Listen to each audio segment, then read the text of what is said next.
Hello Capricorn, thank you for joining me for your weekly forecast for week commencing the 5th of November. This week for the Sun or the Ascendant sees a sparkling new moon.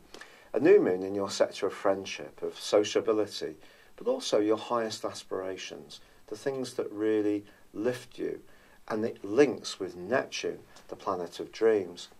You may find yourself talking into the wee hours at the heart of this week with someone who shares your vision or hope or optimism, or perhaps an interest that bonds you together.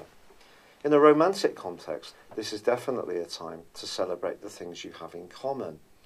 But it is true that Mercury, the planet of communication, is locked away in a very sensitive part of your scope and links with Neptune too, but in a less positive way. It's possible that some issues that are in the back of your mind, nagging doubts or worries, could get a little bit distorted in your thinking if you let them. A kindly and wise friend can really provide some outstanding insight to you, or perhaps it's you who's going to play this role to someone else. Your compassion is going to be high. You may even make a charitable donation, which is really commendable. But with Uranus moving back into your sector of your home life through till next March, I think things could be a bit restless there. Perhaps an itchy desire to make changes or move, relocate. Perhaps moving down to a smaller property if the kids have flown the nest, or perhaps scaling up if your family's expanding.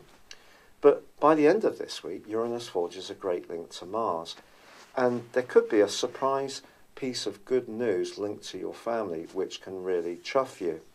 However, this week also sees Jupiter, the planet of growth, move into the most spiritual and philosophical part of your situation for the first time in 12 years.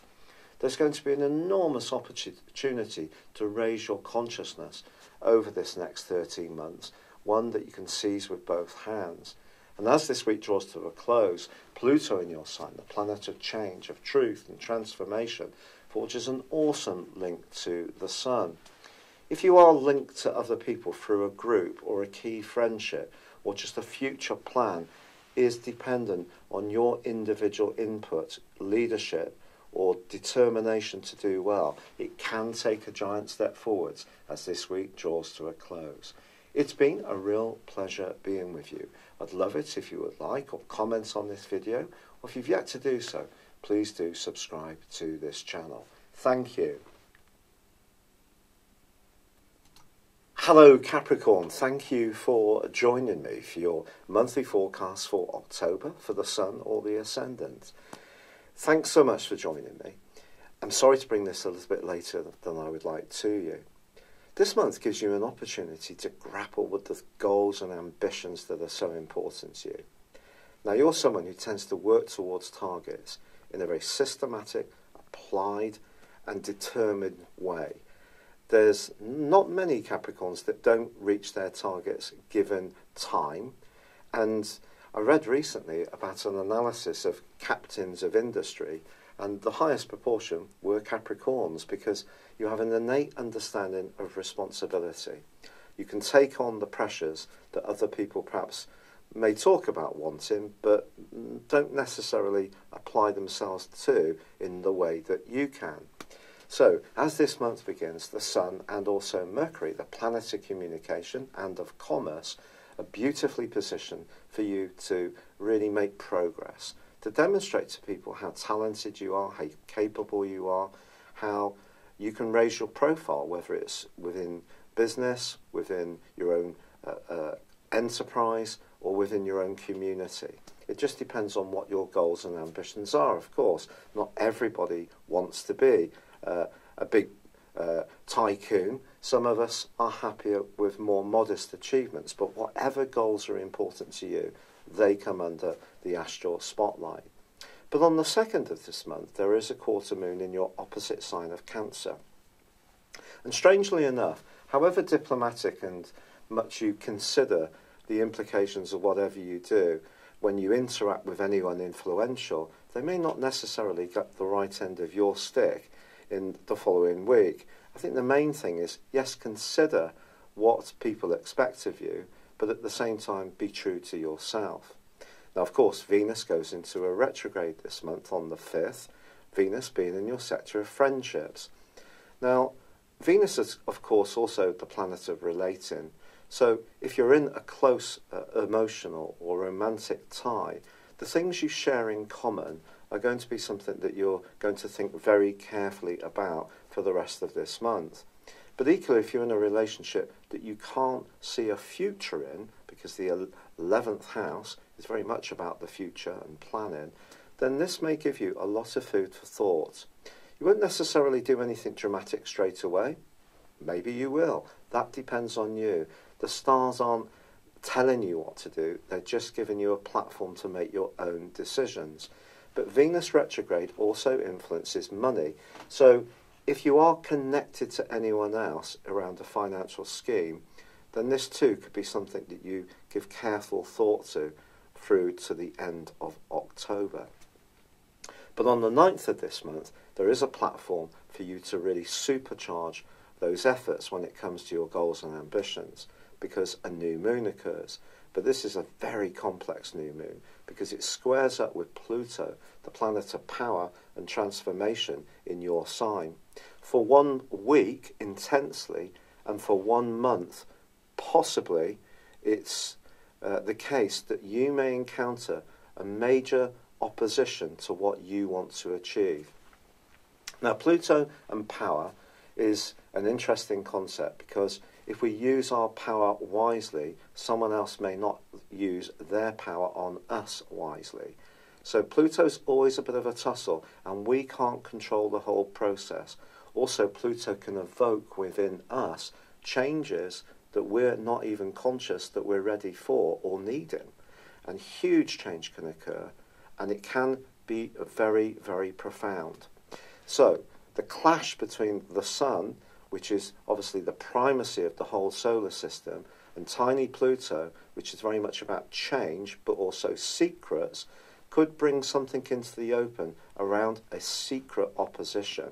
And that opposition may be that someone wants to block or inhibit the desire you have to make progress towards those goals. That could be it's you who may, in some strange way, be sabotaging your potential to get ahead. Pluto works so deep down within us. If there are fears and insecurities that are stopping you from really fulfilling your talent, maybe you need to look at this carefully and try to release any attitudes that may relate to your past, perhaps the messages you were given as a child, which have led to some kind of lack of confidence, self-esteem, which is stopping you really being the go-getter you may, at another level, want to be. And then the other end of the spectrum may be that you may decide that you want to hop off some kind of goal, ambition, or way of being that you have pursued for some time, and you want to develop a new way of living. Pluto's very, very strong, and it just depends how this is going to play out for you. Adding complexity to this new moon is Neptune, the planet of dreams, which has been shifting your thinking constantly since 2012, flexing you, and at times perhaps also confusing you. Now there is going to be a big change which occurs on the 23rd when the Sun moves into Scorpio, but on the 10th Mercury moves into this area too. Now Mercury in your 11th house is entirely positive. It enables you to network, to build alliances, and if you do want to make important strides towards goals, you're not going to do it through naked ambition, because some way or another someone could feel threatened by that. So the more you can try to build a spirit of cooperation, especially with Venus in retrograde, the better it is. But I think if you don't see the point of a long-term plan, even if it has been a major goal for some while or even some years, then perhaps it is the time to start rethinking. And Mercury moving in to join up with Jupiter, which is in your sector of the long-term plan, along with Venus retrograde, could, for some Capricorns, see quite a big rethink about your priorities, the things that are really important to you, your spiritual motivations. This is not so much about sheer goals, status and ambition. Even money or property could lose their appeal as this month goes on, especially because once the Sun moves into Scorpio to join up with Mercury Jupiter and Venus on the 23rd, it meets with the retreating Venus, and we have a conjunction. This conjunction could mean that you could meet a significant new person. This could be through a friendship setting. It could be a group of people who are going to activate your thinking in an inspired way. But it also sees Venus and the Sun combined in opposition to Uranus.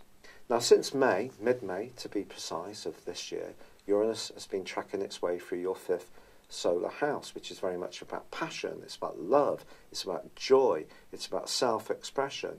And your tendency to be very self-disciplined, to take responsibilities on, to keep your head down and just work, chip away in a very sustained and applied way, which is so wonderful. But there may have been part of you that started to rebel against that yourself, because you're wanting to explore a much freer part of your potential.